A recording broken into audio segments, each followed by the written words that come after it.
The book of Job, it's a profound and very unique book in the Bible for lots of reasons. The story is set in a very obscure land that's far away from Israel, Uz.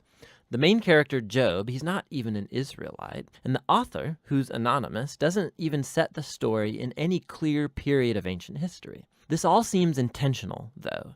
It's like the author doesn't want us to be distracted by historical questions, but rather to focus simply on the story of Job and on the questions raised by his experience of suffering. The book of Job has a very clear literary design. It opens and closes with a short narrative prologue and then an epilogue.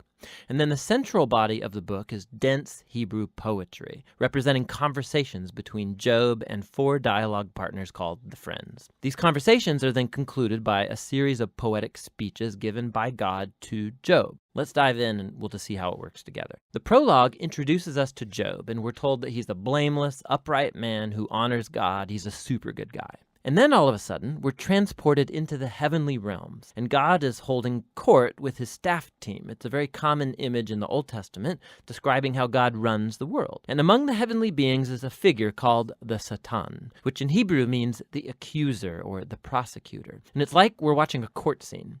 God presents Job as a truly righteous man, and then the accuser challenges God's policy of rewarding righteous people like Job. He says, the only reason Job obeys you is because you bless him with prosperity. Let Job suffer, then we'll see how righteous he actually is. And then God agrees to let the accuser inflict suffering on Job. Now, it's at this point in the story that most of us go, what? Why did God do that? And then we assume that this book is going to answer that question, why God allows good people to suffer. But as you read on, the book doesn't answer that question. Nothing in the book ever answers that question. The prologue is setting up the real questions this book is trying to get at. Questions about God's justice and whether God operates the universe according to the strict principle of justice. And the response to those questions comes as you read through to the end of the book, not at the beginning. The ultimate reason for Job's suffering is simply never revealed. So the prologue concludes with a suffering and bewildered Job who's rebuked by his wife, and he's approached by three friends who are going to try and provide wisdom and counsel. Their names are Eliphaz, the Temanite, Bildad, the Shuhite, and Zophar, the Naamathite. They're all non-Israelites like Job. And they represent the best of ancient Near Eastern thinking about God and suffering and the human condition, and this moves us into the main part of the book. First, Job speaks. And this is how this section of the book works. First, Job is going to speak, and then they'll follow a response from a friend. Then Job will respond to that friend. Then another friend will respond to Job's response, and so on back and forth for 3 cycles. And this whole debate is focused on 3 questions. Is God truly just in character? And does God run the universe on the strict principle of justice? And if so, then how is Job's suffering to be explained? As we're going to see, Job and the friends, they're working from a huge assumption about what God's justice ought to look like in the world. Namely, that every single thing that happens in the universe should operate according to the strict principle of justice. So if you're a wise, good person and you honor God, good things will happen to you. God will reward you. But if you're evil and stupid and do sinful things, bad things will happen to you. God will punish you. Now, Job's constant argument throughout his speeches is this. First of all, that he's innocent, and so the implication of that is that his suffering is not a divine punishment.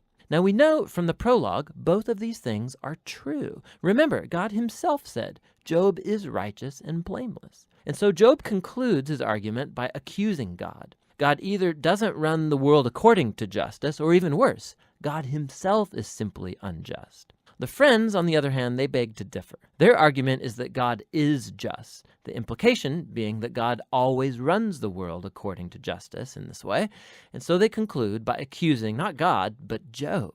Job must have done something really, really bad for God to punish him like this. They even start making up possible sins that Job must have committed. Job protests to all of this. In fact, he gets so fed up with the friends that he eventually just gives up on them. He takes up his case directly with God. Now, something to be aware of is that Job, he's on an emotional roller coaster in these poems. He used to think that God is just, but now he can't reconcile that with his suffering. And so in some outbursts, he'll accuse God of being a bully. Once he even declares that God has orchestrated all the injustice in the world. But the moment he utters that thought, he's terrified of it because he wants to hope and believe that God is truly just. Job is all over the place in this section.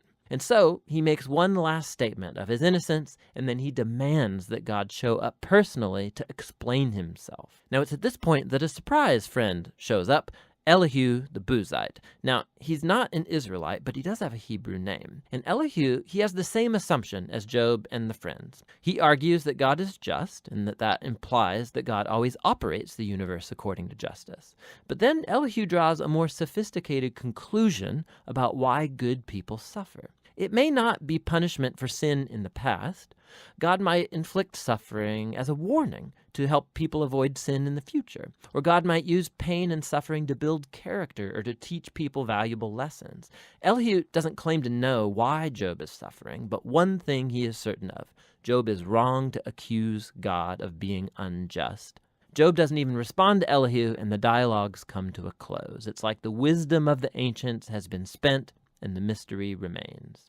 And then, all of a sudden, God shows up in a whirlwind, and he responds to Job personally. He first responds to Job's accusation that he's unjust and incompetent at running the universe. So God takes Job on a virtual tour of the universe, and he starts asking him all these questions about the order and origins of the cosmos.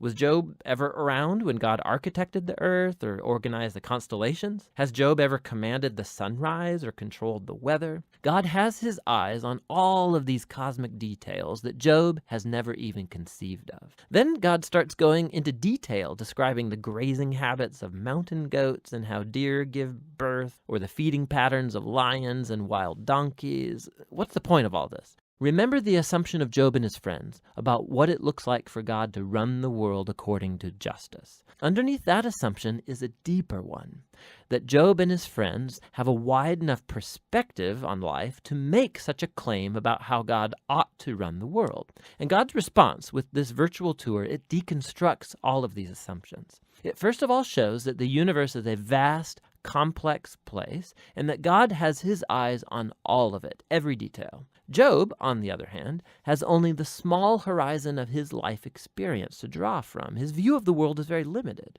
And so what looks like divine injustice, from Job's point of view, needs to be seen in an infinitely larger context. Job is simply not in a position to make such a huge accusation about God. After the virtual tour, God asks Job if he would like to micromanage the world for a day, according to the strict principle of justice that Job and his friends assume, punishing every evil deed of every person at every moment with precise retribution.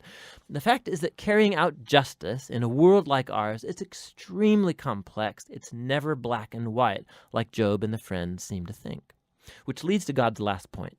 He starts describing these two fantastic creatures, Behemoth and Leviathan, which some people think are poetic depictions of a hippo and a crocodile. But more likely they refer to well-known creatures from ancient Near Eastern mythology that are used elsewhere in the Bible as symbols of the disorder and danger that exist in God's good world. These creatures, they're not evil. God's actually quite proud of them, but they're not safe either. The point is that God's world is amazing and very good, but it's not perfect or always safe. God's world has order and beauty, but it's also wild and sometimes dangerous, just like these two fantastic creatures. And so we come back to the big question of Job's suffering. Why is there suffering in God's world? Whether it's from earthquakes or wild animals or from other humans, God doesn't explain why. What he says is that we live in an extremely complex, amazing world that at this stage, at least, is not designed to prevent suffering. And that's God's response. Job challenged God's justice. God responds that Job doesn't have sufficient knowledge about our universe to make such a claim. Job demanded a full explanation from God, and what God asked Job for is trust in his wisdom and character. And so, Job responds with humility and repentance. He apologizes for accusing God, and he acknowledges that he's overstepped his bounds. Then all of a sudden, the book concludes with a short epilogue.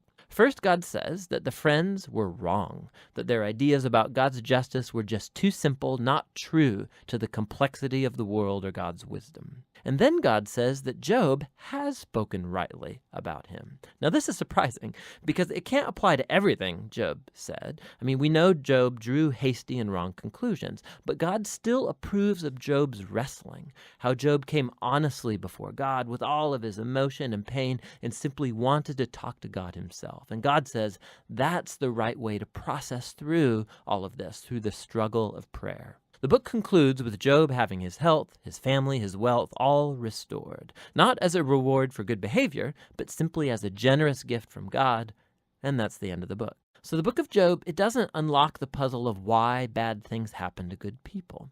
Rather, it does invite us to trust God's wisdom when we do encounter suffering, rather than try and figure out the reasons for it. When we search for reasons, we tend to either simplify God like the friends, or like Job, accuse God, but based on limited evidence. And so the book is inviting us to honestly bring our pain and our grief to God, and to trust that God actually cares and that he knows what he's doing. And that's what the book of Job is all about.